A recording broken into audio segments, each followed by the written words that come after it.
तपाईहरुले सुनिरहेको आवाज नेपाल भाषा एकेडेमीको निमित्त अनक मिडियाको प्रस्तुति नेवा एफएम 106.6 मेगाहर्ज रेडियोको हो।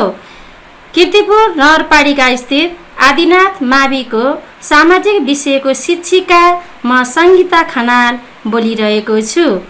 कीर्तिपुर नगरपालिकाद्वारा सञ्चालन गरिएको रेडियो शिक्षा कार्यक्रम अन्तर्गत कक्षा 8 को सामाजिक विषय र जनसङ्ख्या शिक्षा विषय लिएर उपस्थित भएको छु।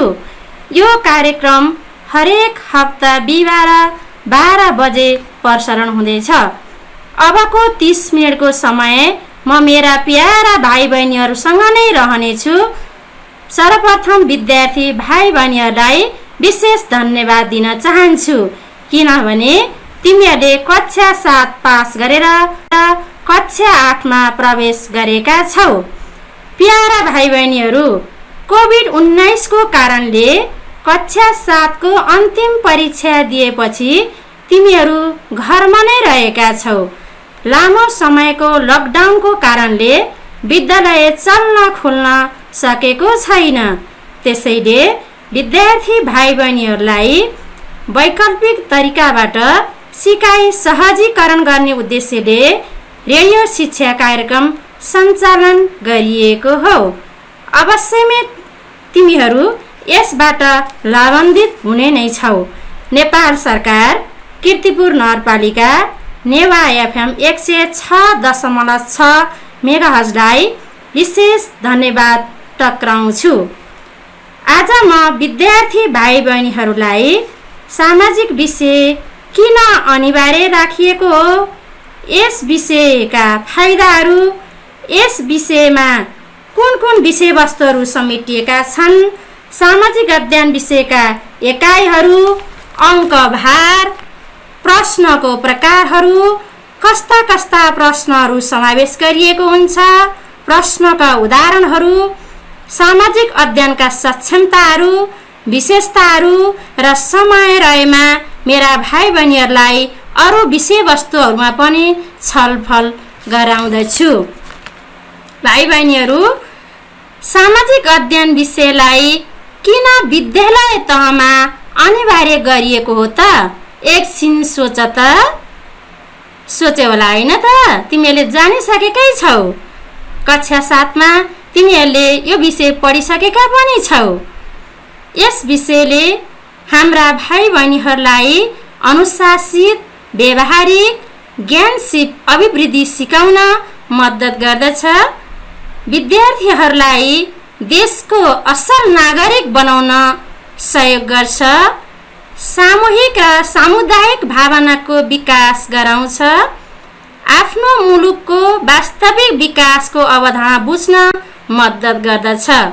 भाइ बहिनीहरू, हामी समाजमा बस्छौँ। हाम्रा सामाजिक मूल्य मान्यतासँग तिमीहरू परिचित हुन्छौ र एक लगनशील, कर्तव्यनिष्ठ, इमानदार र असल नागरिक बन्न मद्दत गर्छ।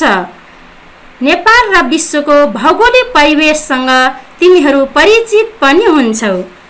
विगतका ऐतिहासिक घटनाक्रमबाट पाठ सिकी वर्तमान अवस्थामा आफूलाई परिवर्तन गर्न पनि सक्छौ। भाइ बहिनीहरू, विश्वमा विकसित विज्ञान र प्रविधिबाट मानव समाजमा पारेको प्रभावलाई तिमीहरूले आत्मसात पनि गर्न सक्छौ हैन त? सिकाइमा व्यवहार कुशलता सिपको प्रयोगबाट विद्यार्थीहरूमा समस्या समाधान गर्ने आर्थिक क्रियाकलापसँग परिचित भई श्रमप्रति तिमी लगनशील पनि हुन्छौ। अन्तर्राष्ट्रिय समझदारी बढाउन पनि यसले मद्दत गर्छ हैन त? विश्व परिवेशका नयाँ नयाँ परिवर्तनहरूको जानकारी राख्दै स्वतन्त्र, समानता र विश्व बन्धुत्वको भावना अनुरूप आफूलाई संयोजन गर्न पनि यसले मद्दत गर्छ। कुशल सिपको प्रयोगबाट विद्यार्थीहरूमा समस्या समाधान गर्न पनि यसले मद्दत गर्छ होइन त? विद्यार्थी भाइ बहिनीहरू, तपाईहरूको सक्रिय सहभागिताबाट उपयुक्त सञ्चार क्षमता प्रदर्शन गर्न र आफ्ना कुराहरू निर्धक्क साथ राख्न तिमीहरूले यस पक्षको विकास पनि गर्न सक्छौ। भाइ बहिनीहरू, अब म तपाईहरूलाई सामाजिक विज्ञान विषय विद्यालय तहमा समावेश गर्दा हुने फाइदाहरू भन्न गइरहेको छु। तिमीहरूले सामान्य भाषामा आफ्नो कपीमा पनि टिप्न सक्छौ। टिप है त। सामाजिक अध्ययन विषय पढ्दा असल नागरिकतर्फ हामी अग्रसर हुन्छौँ। सामाजिकीकरणमा सहयोग पुग्दछ। बालबालिकालाई सम्पूर्ण संसारप्रति समसामयिक बनाउन सहयोग पुग्दछ। सामाजिक परम्परा, रीतिरिवाज, चालचलन, रहनसहन, वेशभूषा आदिको मूल्य र महत्त्व जानकारी प्राप्त हुन्छ। भाइ बहिनीहरू, तिमीहरूलाई विभिन्न प्रकारका समस्या, तिनको पृष्ठभूमि, त्यसको कारण र परिणामको अध्ययन गरी त्यस्ता समस्याको तर्कपूर्ण तरिकाले समाधान निकाल्ने सिपको पनि विकास हुन्छ, होइन त? तिमीहरूमा नेतृत्व सिप सिकाउने क्षमताको पनि विकास हुन्छ। अन्तर्राष्ट्रिय व्यक्तित्व, सहयोग, घटना, सम्बन्ध आदिको जानकारी प्राप्त हुन्छ। राष्ट्रियताको पक्षमा काम गर्ने व्यक्तिको जीवनीबाट आफूलाई पनि त्यसतर्फ तिमीहरूले अनुकरण गर्छौ। विद्यार्थी भाइ बहिनीहरूलाई सामाजिक अध्ययन विषयले गीत, कथा, कविता, प्रतिवेदन, चिठी, समाचार, नाटक, सम्पादकीय, चित्र आदि जस्ता सृजनात्मकताहरूको प्रस्फुटन गर्न पनि सहयोग गर्छ। घर परिवार, समाज, देश विदेशका व्यक्तिहरूसँग घुलमिल हुन पनि सहयोग हुन्छ। देश मेरो गौरव भन्ने भावनाको पनि तिमीहरूमा विकास हुन्छ। मानव संसाधन विदेश पलायन रोक्नबाट पनि केही हदसम्म मद्दत पुग्दछ। यदि धेरै फाइदाहरू छन्, होइन त? अब म मेरा विद्यार्थी भाइ बहिनीहरूलाई सामाजिक अध्ययन विषयको एकाइहरूबारे प्रस्तुत गर्न चाहन्छु।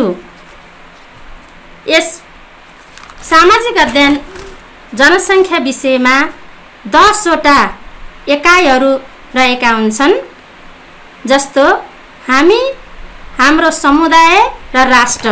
यसमा अङ्कभार 7 छ, घन्टी 14 छ। हाम्रो सामाजिक मूल्य मान्यतामा अङ्कभार 7 छ, घन्टी 16 छ। सामाजिक समस्या र समाधानमा अङ्कभार 7, पाठ्य घन्टी 16। नागरिक चेतना भन्ने पाठमा अङ्कभार 9, पाठ्य घन्टी 19। हाम्रो पृथ्वी भन्ने पाठमा अङ्कभार 9, घन्टी 20।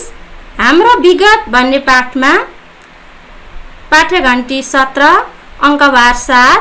हाम्रो आर्थिक क्रियाकलापमा अङ्कभार 7, पाठ्य घन्टी 15। हाम्रो अन्तर्राष्ट्रिय सम्बन्ध र सहयोगमा अङ्कभार 7, पाठ्य घन्टी 14। जनसङ्ख्याको परिचय र जनसाङ्ख्यिकी अवस्था भन्ने पाठमा पाठ्य अङ्क 8, पाठ्य घन्टी 23। जनसङ्ख्या वृद्धि र व्यवस्थापनमा अङ्कभार 7, पाठ्य घन्टी 22 रहेको छ। यसरी भाइ बहिनीहरू, हाम्रो 10 वटा एकाइहरू रहेका हुन्छन्। तिमीहरूले कक्षा 7 मा पनि यिनै 10 वटा एकाइहरू पढेर पार गरेर आएका छौ। भाइ बहिनीहरू, अब तिमीहरूलाई मैले त पाठ्य घन्टी, पाठ्यभार, अङ्कभार, युनिटहरू बताएँ।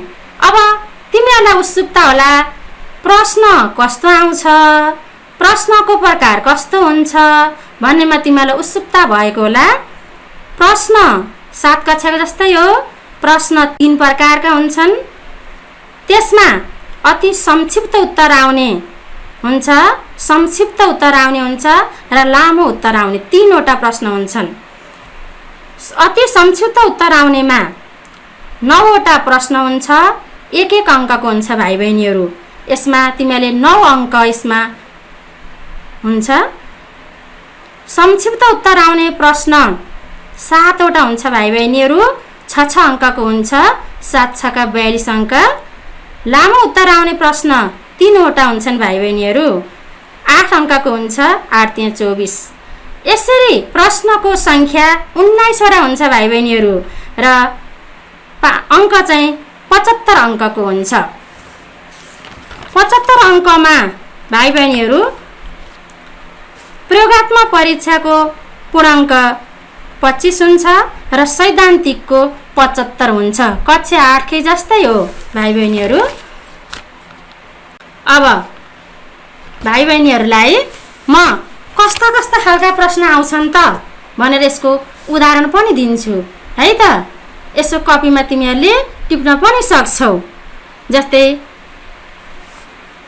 समुदाय भनेको के हो, जनशक्तिको परिचय देऊ, नेपालमा जलविद्युत उत्पादन कहिलेबाट सुरु भएको हो।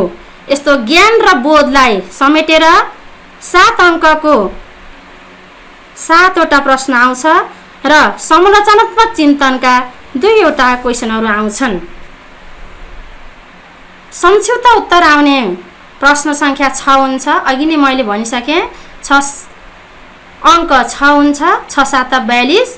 ज्ञान र बोधबाट भाइ बहिनीहरू 3वटा प्रश्नहरू आउँछन्। प्रयोगात्मक तथा खोजमूलक सिपबाट 2वटा आउँछन् भाइ बहिनीहरू। समालोचनात्मक चिन्तन सिपबाट 1 आउँछ गरेर प्रश्न सङ्ख्या यसमा 7वटा हुन्छ।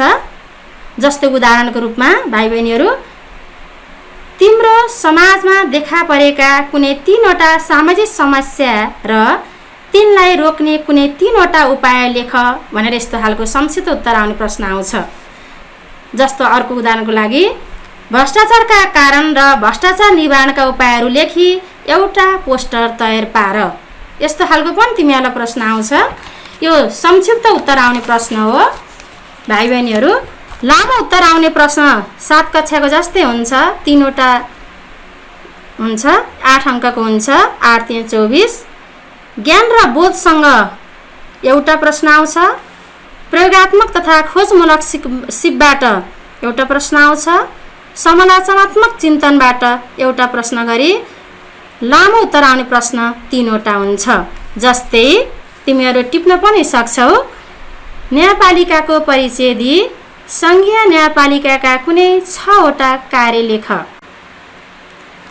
अब तिमीहरूलाई उत्सुकता होला, मिसले प्रयोगात्मक मूल्याङ्कन कसरी गर्नुहुन्छ, हाम्रो त प्रयोगात्मक मूल्याङ्कन 20 नम्बरको हुन्छ भन्ने तिमीहरूलाई उत्सुकता होला।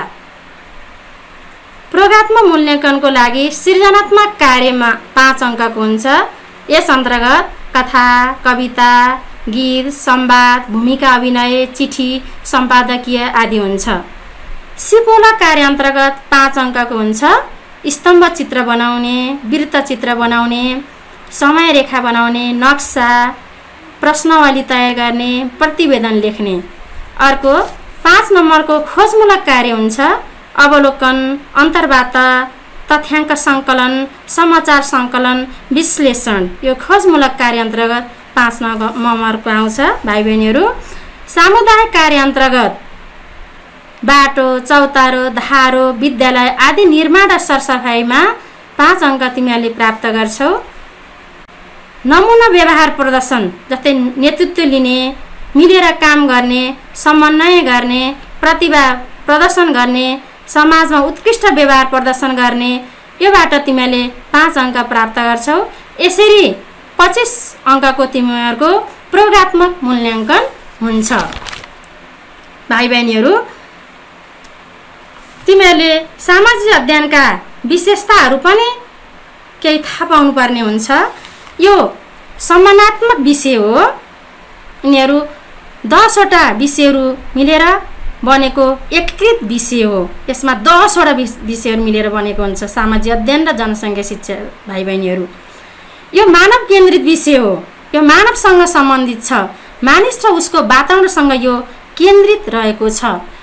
यो एउटा शैक्षिक कार्यक्रम हो र वातावरणको अध्ययन गर्छ। यसले वातावरण, हाम्रो समाज, परिवार, परिवेशको यसले अध्ययन गर्छ।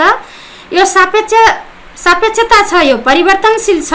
देश, समय, काल, परिस्थिति अनुसार यो परिवर्तनशील भइरहन्छ।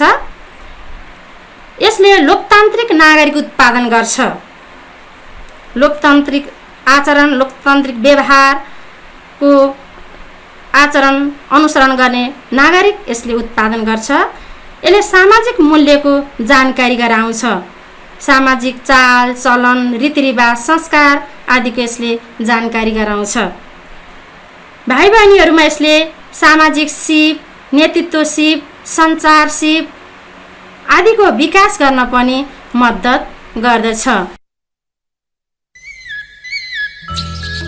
भाषा साहित्य वार्ता इतिहास नेवा एफएम 106.6 सुन्ना दिगो नेवा एफएम 106.6 नेवा जुगु गौरव याना जिता।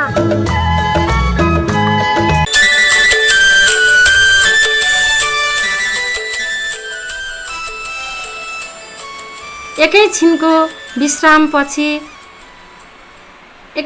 विश्रामपछि विद्यार्थी भाइ बहिनीहरू समक्ष म फेरि प्रस्तुत भएको छु।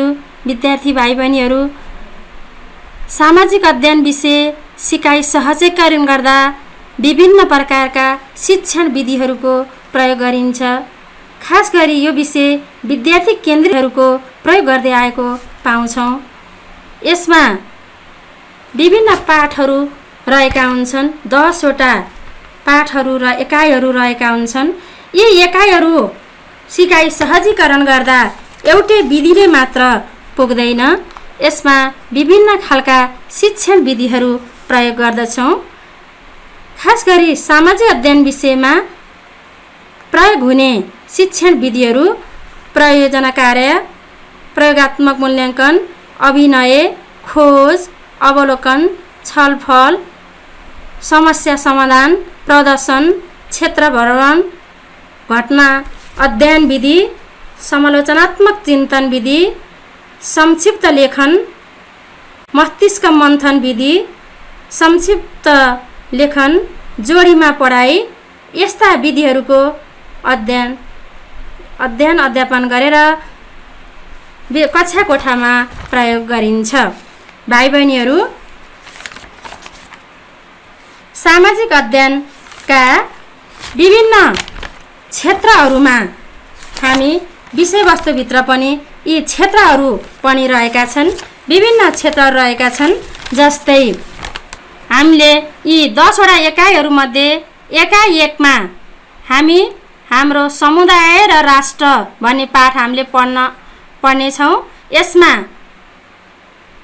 विद्यार्थी भाइ बहिनीहरूमा निम्नलिखित कार्य गर्न सक्षम हुनेछन्। विकास क्षेत्र र सङ्घीय राज्यको अवधारणा व्यक्त गर्न, विकासको अवधारणा बताई विकासका पूर्वाधारको रूपमा रहने खानेपानी, ऊर्जा तथा जनशक्तिको परिचय, महत्त्व र विकासको अवस्था वर्णन गर्न। विद्यार्थी भाइ बहिनीहरूले हाम्रो देशमा भएका प्रमुख विकास कार्यहरूको खोजी गरी विकासको वर्तमान अवस्थामा पत्ता लगाउन सक्षम हुनेछन्। एकाइ 2 मा हाम्रो सामाजिक मूल्य र मान्यता भन्ने पाठ समावेश गरिएको छ। यस पाठको अन्त्यमा विद्यार्थीहरूले निम्नलिखित कार्यहरू गर्न सक्षम हुनेछन्। नेपालको सामाजिक तथा आर्थिक परम्परा र प्रचलनको खोजी गरी संरक्षण कार्यमा सहभागी हुन, विविधतामा एकताको रूपमा नेपालको परिचय दिई सद्भाव सहिष्णुता कायम राख्न, नेपालको राष्ट्रिय सम्पदाको पहिचान गरी संरक्षण कार्यमा सहभागी हुन्न। यसरी हामीले धेरै कुराहरू सामाजिक अध्ययन तथा जनसङ्ख्या विषयमा धेरै कुराहरू छलफल गऱ्यौँ। यो विषय कसरी राम्रो गर्ने त भन्ने तिमीहरूलाई लाग्ला। भाइ बहिनीहरू, तिमीहरू सूचना तथा सञ्चार प्रविधिको माध्यमबाट यो विषयवस्तुहरू जानकारी प्राप्त गर्न सक्छौ। विभिन्न खालका सन्दर्भ सामग्रीहरूबाट पनि यो विषयलाई राम्रो गर्न सक्छौ। पत्र पत्रिका पढ्ने, टेलिभिजन हेर्ने, सो अध्ययन सामग्री सङ्कलन गर्ने, क्षेत्र भ्रमण गर्ने। क्षेत्र भ्रमणबाट तिमीले प्रत्यक्ष सिकाइबाट धेरै ज्ञानहरू आर्जन गर्छौ भाइ बहिनीहरू। परियोजना कार्य पनि गर्न सक्छौ।